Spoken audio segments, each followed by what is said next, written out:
ప్రజాపాలన ప్రగతి బాట కార్యక్రమాన్ని ఏర్పాటు చేసి సభాధ్యక్షత వహించిన మీ అభిమాన నాయకుడు యువ మిత్రుడు చొప్పదండి శాసన సభ్యులు మేడ్పల్లి సత్యం గారు ఈ కార్యక్రమంలో నాతో పాటు ముఖ్య అతిథులుగా విచ్చేసిన కరీంనగర్ జిల్లా ఇన్ఛార్జి మంత్రివర్యులు పెద్దలు తుమ్మల నాగేశ్వరరావు గారు, మీ అభిమాన నాయకులు ఈ ఉమ్మడి కరీంనగర్ జిల్లాలోనే కాదు ఆనాటి ఉమ్మడి ఆంధ్రప్రదేశ్లో కూడా పౌర సరఫరాల శాఖ మంత్రిగా పనిచేసి మీ అభిమానాన్ని చురగొన్న మిత్రులు దుద్దిల్ల శ్రీధర్ బాబు గారు, అదేవిధంగా తెలంగాణ సాధనలో మీరు పార్లమెంటు సభ్యుడిగా ఎంపిక చేసి పంపిస్తే తెలంగాణ రాష్ట్రాన్ని సాధించుకొని తిరిగి వచ్చిన సహచర మంత్రివర్గ సభ్యులు పొన్నం ప్రభాకర్ గారు, అదేవిధంగా కార్యకర్త నుంచి అతి సామాన్యమైన సామాజిక వర్గం నుంచి ఈనాడు మంత్రిగా ఎదిగిన మిత్రులు అడ్లూరి లక్ష్మణ్ గారు, అదేవిధంగా 30 సంవత్సరాలు సుదీర్ఘమైన పోరాటం చేసి ఎన్నోసార్లు గెలుపు త్రుటిలో తప్పినా ఎప్పుడు ధైర్యం కోల్పోకుండా ప్రజా జీవితంలోనే కొనసాగి ఈనాడు శాసనసభ్యుడిగా తెలంగాణ శాసనసభలో విప్గా వ్యవహరిస్తున్న మిత్రులు ఆది శ్రీనివాస్ గారు, అదేవిధంగా శాసనసభ్యులు మిత్రులు డాక్టర్ కవ్వంపల్లి సత్యనారాయణ గారు, అదేవిధంగా పెద్దపల్లి శాసనసభ్యులు మిత్రులు విజయ రమణారావు గారు, రామగుండం శాసనసభ్యులు మిత్రులు రాజ్ ఠాకూర్ గారు, అదేవిధంగా వరంగల్ జిల్లా నుంచి వచ్చేసిన మిత్రులు శాసనసభ్యులు నాయని రాజేందర్ రెడ్డి గారు, శాసన మండలి సభ్యులు ఎన్ఎస్యుఐ నాయకులు బల్మూరు వెంకట్ గారు, అదేవిధంగా సోదరిమణి మహిళా కమిషన్ చైర్పర్సన్ నేరెళ్ల శారద గారు, అదేవిధంగా మాజీ శాసనసభ్యులు ఆరేపల్లి మోహన్ గారు, అదేవిధంగా కరీంనగర్ శాసనసభ ఇన్ఛార్జిగా ఈనాడు బాధ్యతలు నిర్వహిస్తూ మున్సిపల్ కార్పొరేషన్ ఎన్నికల్లో క్రియాశీలక పాత్ర పోషిస్తున్న మిత్రులు వెల్చాల రాజేంద్రరావు గారు, వేదిక మీద ఉన్న వివిధ కార్పొరేషన్ల చైర్మన్లు, జిల్లా పార్టీ అధ్యక్షులు, పార్టీ ముఖ్యమైన నాయకులు ఈ సమావేశంలో పాల్గొని నిండు మనసుతో ఆశీర్వదించడానికి విచ్చేసిన వేలాది మంది మా కాంగ్రెస్ పార్టీ కార్యకర్తలకు, మా ఆడబిడ్డలందరికీ కూడా హృదయపూర్వకంగా మీకు అందరికీ అభినందనలు, కృతజ్ఞతలు తెలియజేస్తున్నా.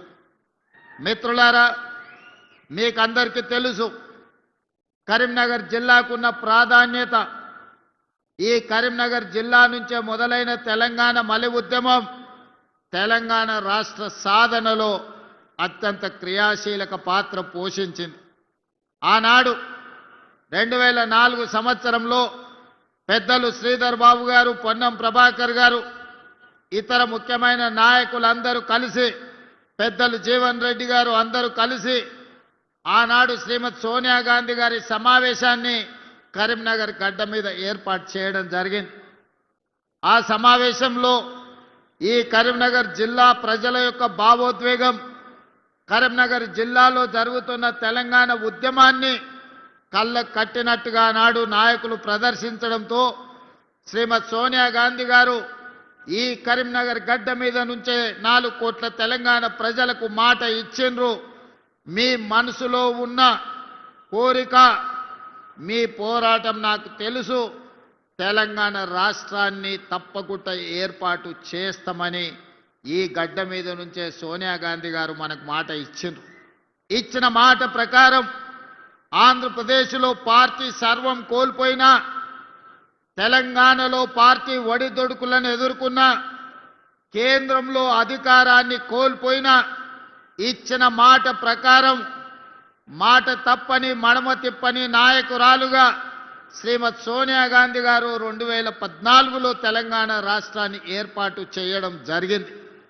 ఈ కరీంనగర్ గడ్డ మీద నుంచి ప్రజల స్పందనను చూసి 2004లో మాట ఇచ్చిన సోనియా గాంధీ గారు ఎన్ని ఒడిదుడుకులు ఎదురైనా ఆంధ్రప్రదేశ్కు సంబంధించిన నాయకులు, పెట్టుబడిదారులు ఎన్నో రకాలుగా అడ్డంకులు, అవాంతరాలు సృష్టించినా వాటన్నింటినీ అధిగమించి సర్వం త్యాగం చేసి 4 కోట్ల తెలంగాణ ప్రజల యొక్క 60 సంవత్సరాల ఆకాంక్షను సోనియా గాంధీ గారు తెలంగాణ రాష్ట్ర రూపంలో మనకిచ్చింది.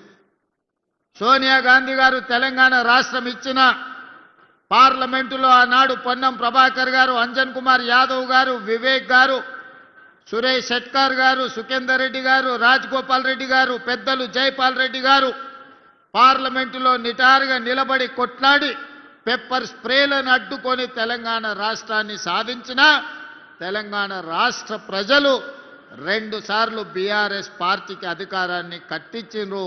చంద్రశేఖరరావు గారిని ముఖ్యమంత్రిగా ఎన్నుకున్నారు.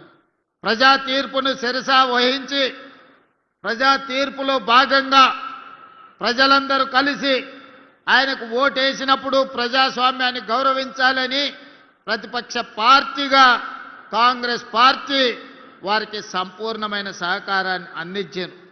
కానీ అంది వచ్చిన అధికారాన్ని అవకాశంగా మలుచుకొని ఆస్తులు సంపాదించుకున్నారు, కాంట్రాక్టులు పొందిండ్రు, టీవీలు పెట్టుకుండ్రు, పేపర్లు పెట్టుకుండ్రు, ఫామ్ హౌజులు కట్టుకుండ్రు.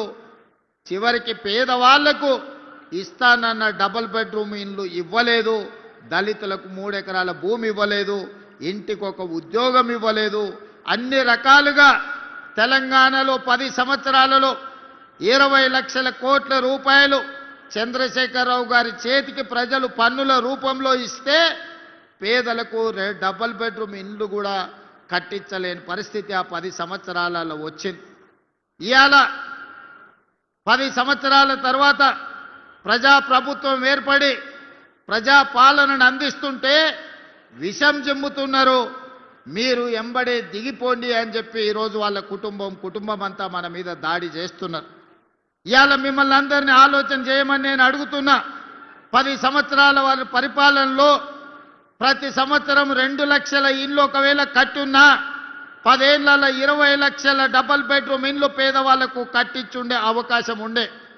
10 ఏళ్ల తర్వాత వెనక్కి తిరిగి చూస్తే వీరికి వివిధ గ్రామాల నుంచి, చొప్పదండి నుంచి వచ్చిన చాలా మంది యువకులు, మా ఆడబిడ్డలు ఉన్నారు. ఏ గ్రామంలోనైనా మీకు డబుల్ బెడ్రూమ్ ఇండ్లు వచ్చినాయా? మీరు ఒక్కసారి ఆలోచన చెయ్యండి.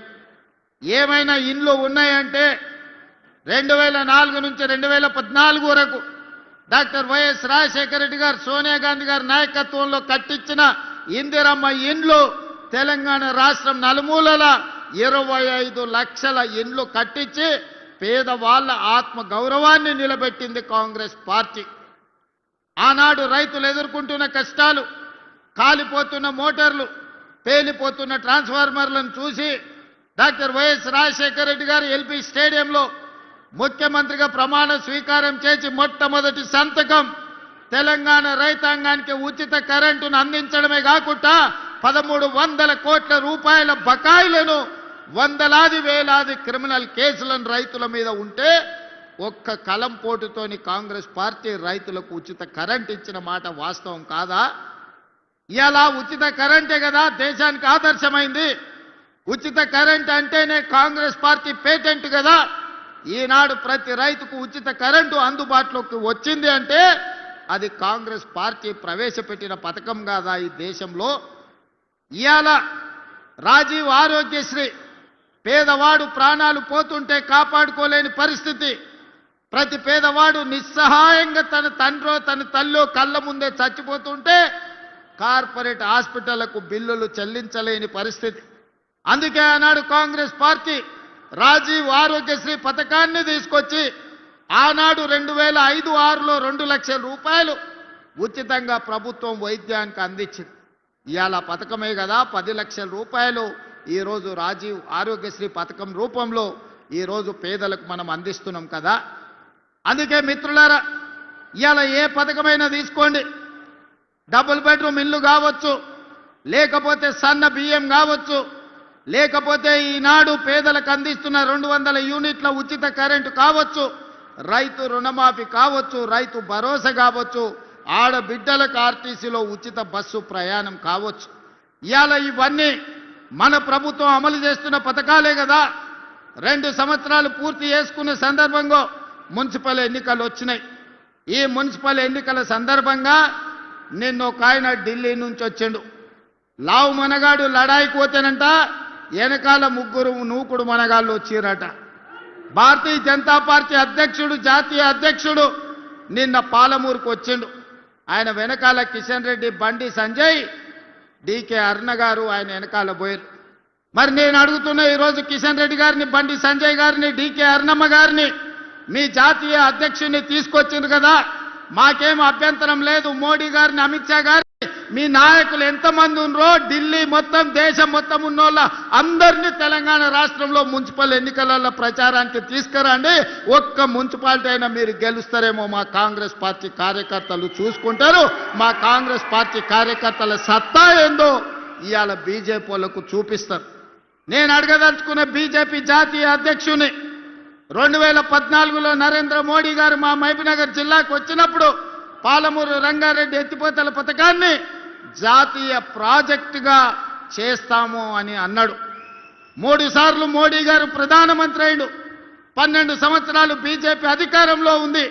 మీకు చేతులు రాలేదా? పాలమూరు రంగారెడ్డి ఎత్తిపోతల పథకాన్ని జాతీయ ప్రాజెక్టుగా ప్రకటించాలన్న ఆలోచన కానీ మీకు దేవుడు ఇవ్వలేదా అని నేను అడుగుతున్నా. ఇవాళ కాళేశ్వరం ఇవ్వలేదు, జాతీయ ప్రాజెక్ట్ ఇవ్వలేదు, మెట్రో రైలు ఇవ్వలేదు, మూసీకి నిధులు ఇవ్వలేదు, రీజనల్ రింగ్ రోడ్డు పూర్తి చేస్తామని చెప్పలేదు. మరి ఏమి ఇవ్వడానికి మీ జాతీయ అధ్యక్షుడిని తీసుకొచ్చిరని నేను అడుగుతున్నా. ఎన్నికల సందర్భంగా మా పొన్నం ప్రభాకర్ గారు చెప్పిండ్రు, బీజేపీ ఏమిచ్చిందా అంటే గాడిద గుడ్డిచ్చిందని పార్లమెంట్ ఎన్నికల్లో చెప్పిండ్రు. ఇవాళ నిజంగానే బీజేపీ జాతీయ అధ్యక్షుడు తెలంగాణ రాష్ట్రానికి వచ్చేటప్పుడు గాడిద గుడ్డు తీసుకొచ్చిండు తప్ప ఆనా పైసా కూడా ఇవాళ ఇవ్వలే.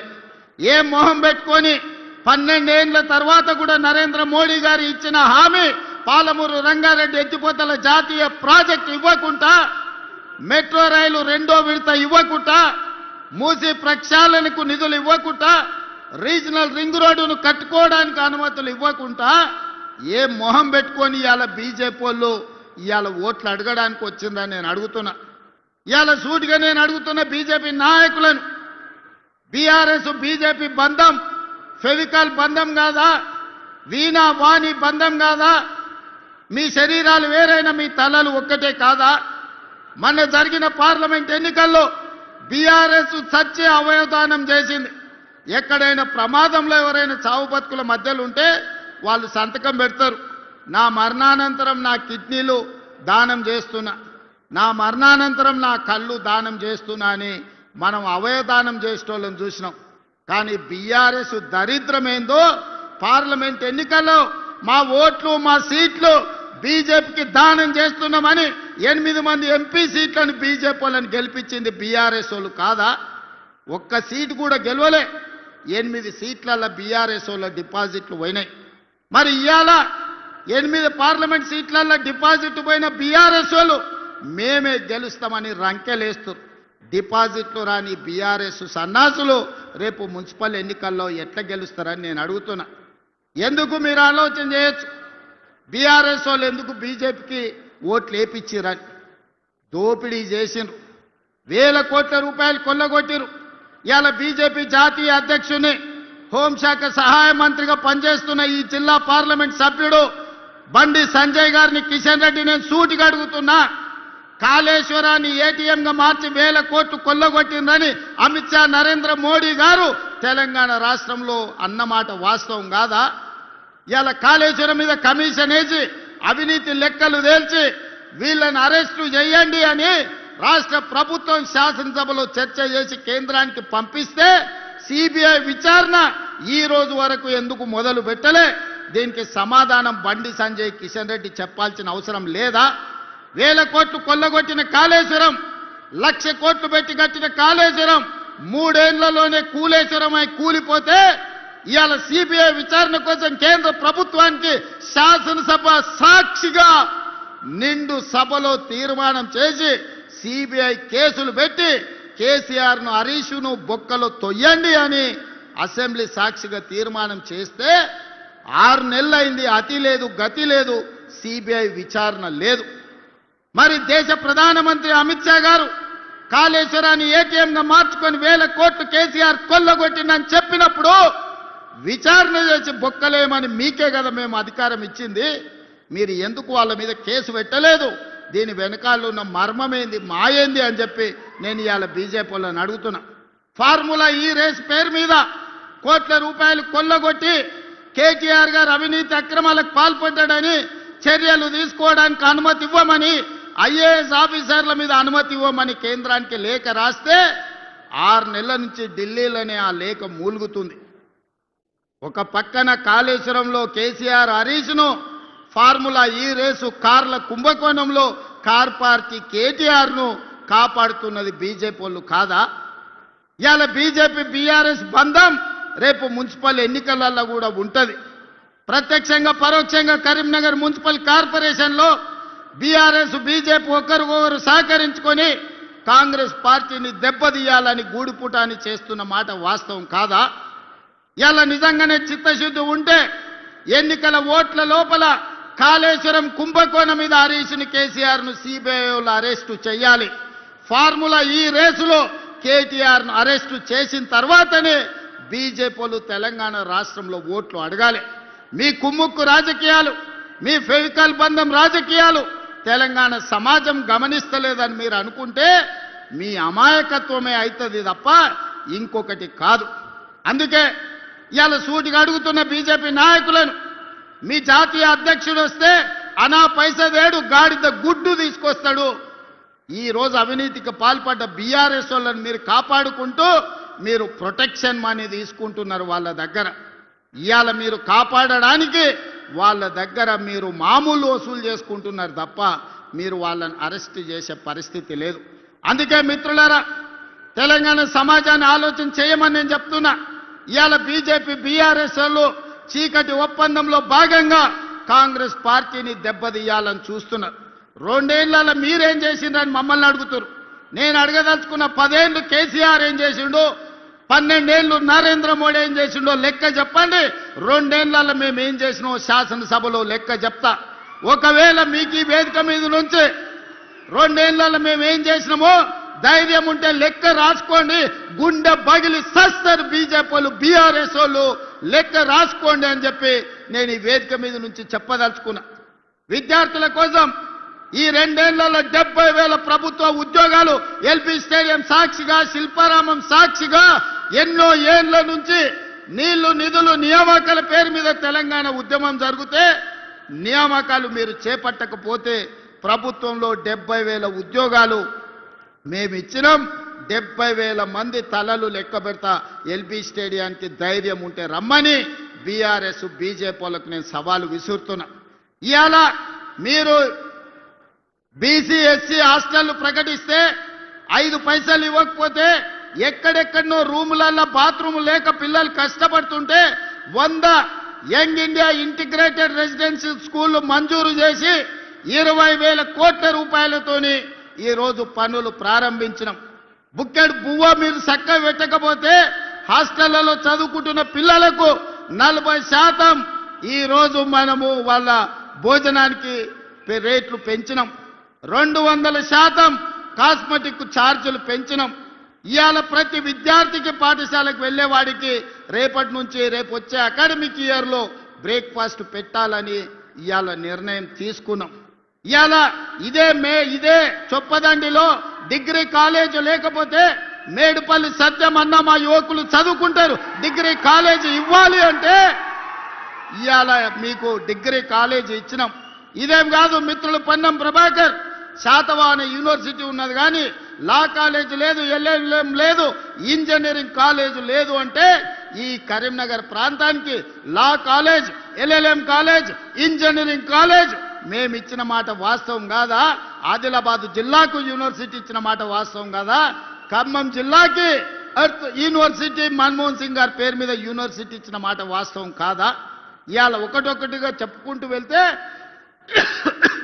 ఎన్ని కాలేజీలు ఇచ్చినామో మొత్తం నేను లెక్క చెప్తా. పిల్లల కష్టాలు తీర్చడానికి శత విధాల ప్రయత్నం చేస్తున్నాం. నిరుద్యోగ యువకులకు 70,000 ఉద్యోగాలు ఇచ్చినాం. ఇవాళ రైతు రుణమాఫీ 25,35,000 రైతులకు 21,000 కోట్ల రూపాయలు 2 లక్షల రూపాయలకు లెక్క కట్టి రైతులకు రుణమాఫీ చేసి ఈనాడు 9 రోజుల్లోనే 9,000 కోట్ల రూపాయలు రైతు భరోసా తుమ్మల నాగేశ్వరరావు గారి నాయకత్వంలో ఈ రోజు వాళ్ళ ఖాతాలలో నగదు బదిలీ చేసింది నిజం కాదా? ఉత్త వ్యవసాయం మీదనే 1,15,000 కోట్ల రూపాయలు రైతుల కోసం ఈ రోజు మనము నగదు బదిలీ చేసినాం. రైతులకు ఉచిత కరెంట్ ఇస్తున్నాం. ఇవాళ రైతు బీమా పథకాన్ని మనం అమలు చేస్తున్నాం. అదే కాదు, ఆనాడు కేసీఆర్ అన్నాడు ఒరేసుకుంటే మీరు ఊరేసుకున్నట్టే అని.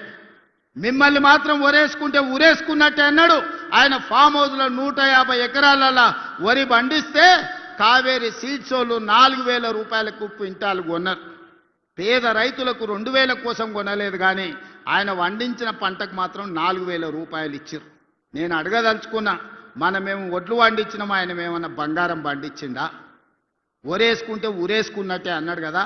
అలాంటి ఇదే రాష్ట్రంలో నేను వచ్చిన తర్వాత, ఇందిరమ్మ రాజ్యం వచ్చిన తర్వాత రైతులందరికీ చెప్పినాం, మీరు వరి పండించండి, సన్న ఒట్లు పండించండి, గిట్టుబాటు ధరనే కాదు క్వింటాల్కి 500 రూపాయల బోనస్ ఇచ్చి చివరి గింజ వరకు కొంటామని. రైతులు పండించిన ప్రతి గింజ దేశంలోనే ఈనాడు 2 ఏళ్ల ప్రతి పంట అత్యధికంగా ఒడ్లు పండించిన రాష్ట్రం తెలంగాణ రాష్ట్రం. ఇవాళ రైతులు పండించిన పంట మనం కొనుగోలు చేస్తున్నాం. ఇవాళ కందులు కొన్నాం, మొక్కలు కొన్నాం, జొన్నలు కొన్నాం. ఇవాళ రైతు పండించిన పంటలు మనం కొంటున్నాం. రైతులకు ఒక భరోసా ఇచ్చినాం. ఒడ్లు మనకిస్తే 48 గంటల్లోనే వాళ్ళ ఖాతాలో నగదు బదిలీ చేస్తున్నాం. ఎన్నడైనా ఇట్లా జరిగిందా? ఆ ఎలా ఒడ్లు తీసుకపోతే మిల్లర్లు దళారులు కుమ్ముక్కై తాలు పేరు మీద, తడి పేరు మీద క్వింటాల్కి 10 కిలోలు దండి కొడుతుంటే ప్రభుత్వంలో ఉన్న పెద్దలు వాటాలు మెక్కిండ్రు తప్ప గంగుల కమలాకర్ లాంటి వాళ్ళు మిల్లర్లతోని కుమ్ముక్కై వాటాలు మెక్కిండ్రు తప్ప ఏ రోజు కూడా రైతులను ఆదుకోలే.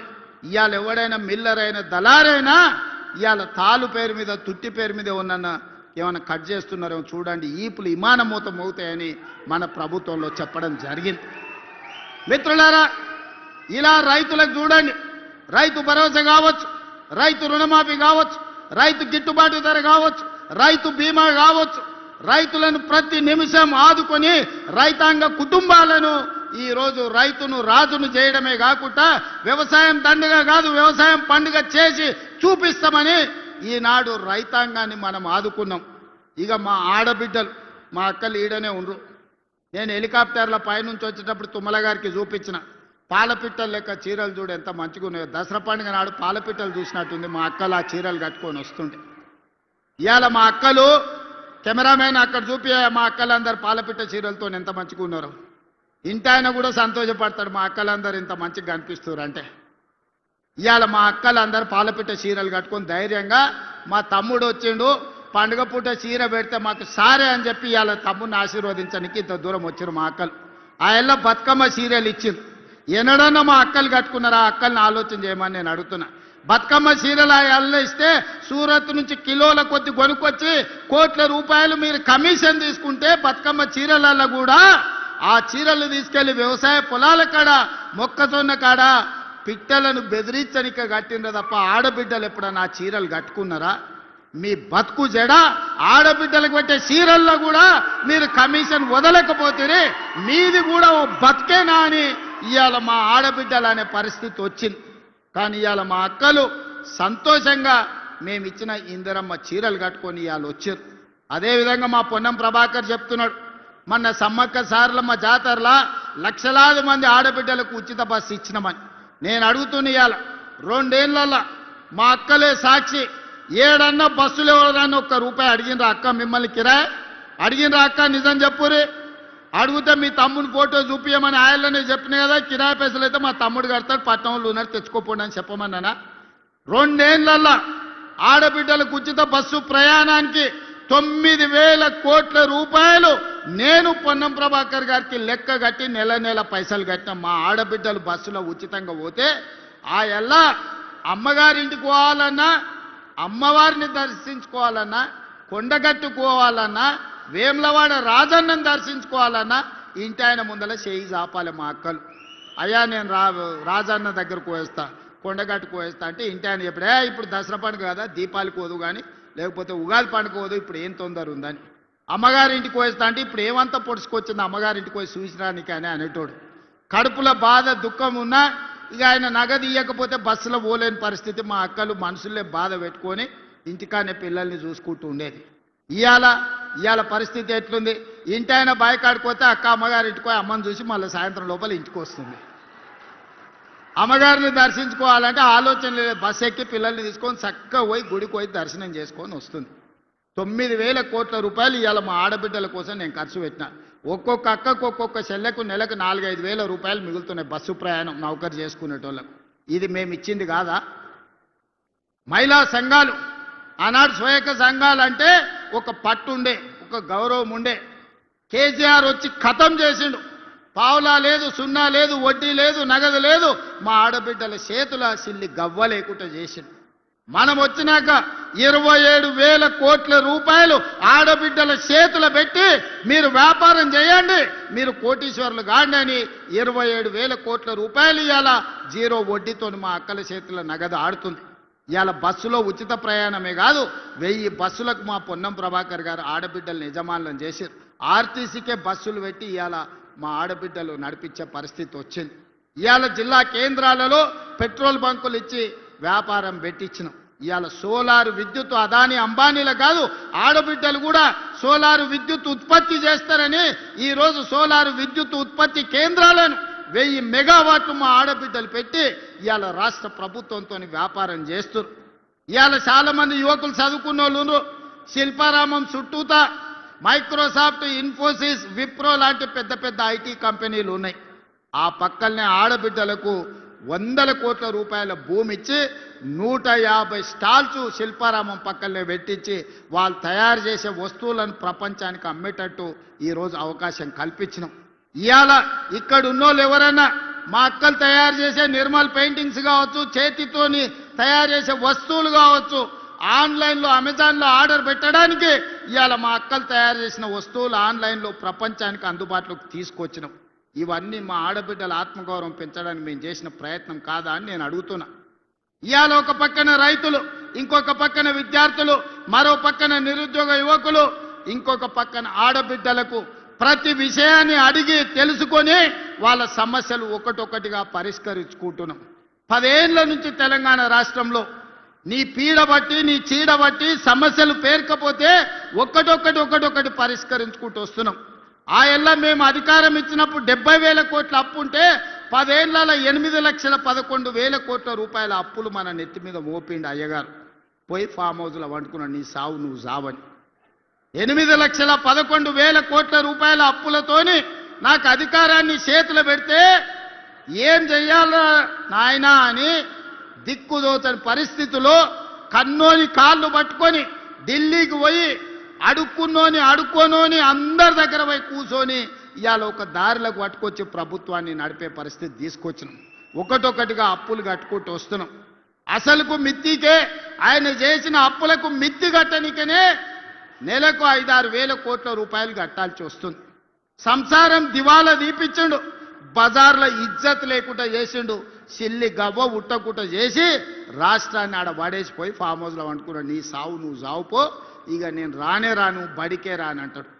నెల నెల మాత్రం జీతం తీసుకుంటుండు, దానికి మాత్రం ఏం తక్కువ లేదు. వెనకటికో పెద్ద ఆయనే చెప్పిండంట, మందేమో ఎప్పటోళ్ళనే మూలుగూడనేమో మున్పటోళ్ళనే అని. మందేం తగ్గలే, మూలుగూడ కూడా తగ్గలే. అది అట్లనే ఉంది, ఇది ఇట్లనే ఉంది. కానీ అధికారం ఉంటేనే నేను అసెంబ్లీకి వస్తా, లేకపోతే రానుపో అని అన్నాడు. బడికి రాకపోతే పిల్లగాని ఈపులు వలగొట్టడా అనే పంతులు? ప్రభుత్వ ఉద్యోగి నౌకరికి పోకపోతే జీతం కట్ చేస్తలేరా? మరి ఇవాళ కేసీఆర్కి ఏం కట్ చేయాలని మిమ్మల్ని అడుగుతున్నా. ఒక్కరోజు కూడా అసెంబ్లీకి రాడు, ఒక్కరోజు కూడా ఒక మంచి మాట మాట్లాడాడు.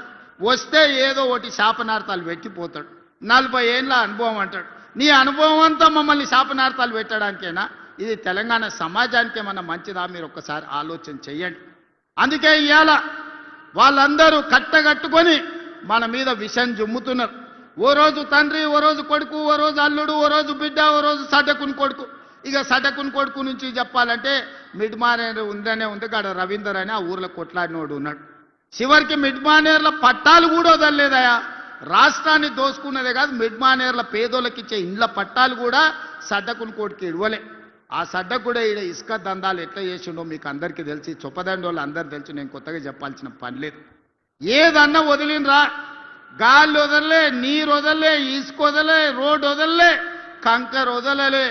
రాష్ట్రాన్ని మొత్తం గుల్ల చేసి ఇవాళ దోపిడీకి పాల్పడి ఈ మున్సిపల్ ఎన్నికల్లో ఓట్లు అడుగుతామని వస్తారు. అందుకే ఇవాళ మిత్రులారా, మున్సిపల్ ఎన్నికలు ముఖ్యమంత్రిని కాదు, మున్సిపల్ మంత్రిని కూడా నేనే. 2 ఏళ్లలో రాష్ట్రంలో ఉండే 116 మున్సిపాలిటీలు, 7 కార్పొరేషన్లు, 123 మున్సిపాలిటీలకు 17,442 కోట్ల రూపాయలు ఈ 2 ఏళ్లలో ఖర్చు పెట్టినాం. ఇవాళ ఉత్త కరీంనగర్ జిల్లాలో ఉన్న మున్సిపాలిటీలు మొత్తానికి కలిపి 15 ఉంటే, 2 కార్పొరేషన్లు 13 మున్సిపాలిటీలు ఉంటే దాదాపుగా 2,778 కోట్ల రూపాయలు ఈ మున్సిపాలిటీలకు ఇవ్వడం జరిగింది. ఒక్కొక్క దాని లెక్కలు కూడా ఈరోజు మన వాళ్ళు నాకు అందించారు. రామగుండానికి 586 కోట్లు ఇచ్చారు. ఉత్త కరీంనగర్కే 1489 కోట్ల రూపాయలు ఇవాళ కరీంనగర్ మున్సిపల్ కార్పొరేషన్కి ఇచ్చిండ్రు. ఇట్లా ఒక్కొక్కటిగా 2,778 కోట్ల రూపాయలు ఇవాళ మనం ఇచ్చినాం. చొప్పదండి కూడా మున్సిపాలిటీకి 50 కోట్ల రూపాయలు ఇవాళ ఇవ్వడం జరిగింది. రామగుండం కార్పొరేషన్కి ఇవాళ 512 కోట్లు ఇచ్చినాం. నేను ఎందుకు ఇవన్నీ లెక్కలు చెప్తున్నా అంటే, ఇవన్నీ పనులు జరగాలి. పనులు జరగాలంటే మట్టికి పోయినా ఇంటోడే పోవాలని పెద్దలు చెప్పారు. మీ సందులో ఉండే కౌన్సిలరో, మీ కార్పొరేటరో, ఎమ్మెల్యేతోనో మంత్రులతోనో కలిసి పని చేయించుకోకపోతే మీ పనులు ఎక్కడివి అక్కడనే ఉంటాయి. రేపు ఈ విడత కాదు, 2వ విడత ఏప్రిల్లో మళ్ళా ఇందిరమ్మ ఇండ్లు ఇచ్చేది ఉన్నది. పేదోళ్ళు ఇండ్లు కట్టుకోవాలంటే మీ కౌన్సిలర్ మంత్రి దగ్గరకు పోయి కూర్చొని ఇల్లు మంజూరు చేయించుకొని రావాలి. ఎమ్మెల్యేతోని పని చేయించుకోలేనోడు, మంత్రులతోని పని చేయించుకోలేనోడు ఇవాళ కష్టమవుతుంది అభివృద్ధికి. అందుకే డాక్టర్ సంజయ్ గారు జగిత్యాల మున్సిపాలిటీని అభివృద్ధి చేయాలని ఇవాళ కాగితాలు తీసుకొచ్చి ఇచ్చాడు. జగిత్యాల పట్టణంలో మెయిన్ రోడ్డును మొత్తం విస్తరిస్తామనేది ఈరోజు అడిగినరు.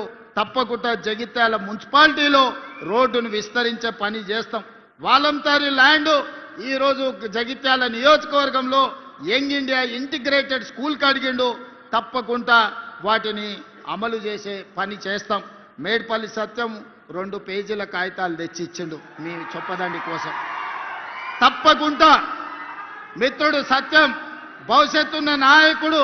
ఈరోజు జిల్లా పార్టీ అధ్యక్షుడే కాదు, రేపు భవిష్యత్తులో రాష్ట్ర స్థాయికి ఎదగాల్సిన నాయకుడు, యువకుడు, మంచి యువకుడు మీకు ఎమ్మెల్యేగా ఉన్నాడు.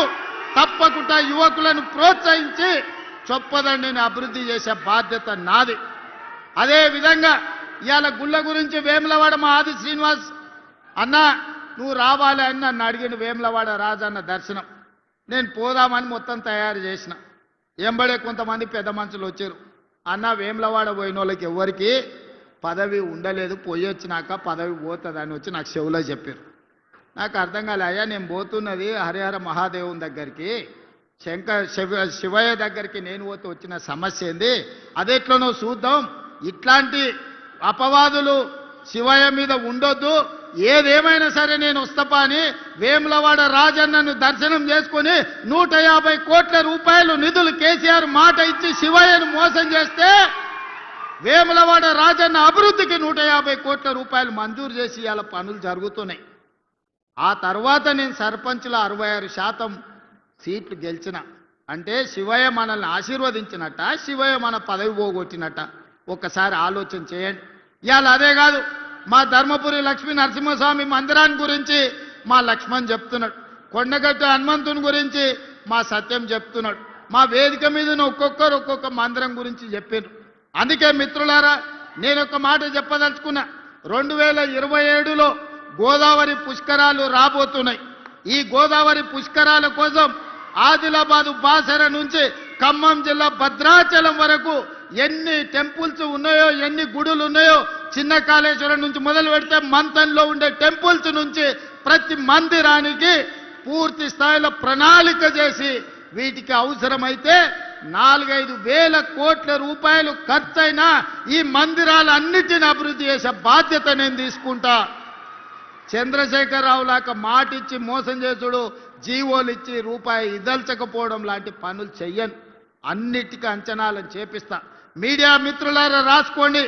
బాసర నుంచి భద్రాచలం వరకు గోదావరి పుష్కరాల లోపల ప్రతి మందిరాన్ని అభివృద్ధి చేయడానికి అవసరమైన నిధులు ఇచ్చి ఈ మందిరాలను పర్యాటక కేంద్రాలుగా, పుణ్యక్షేత్రాలుగా అభివృద్ధి చేస్తాం.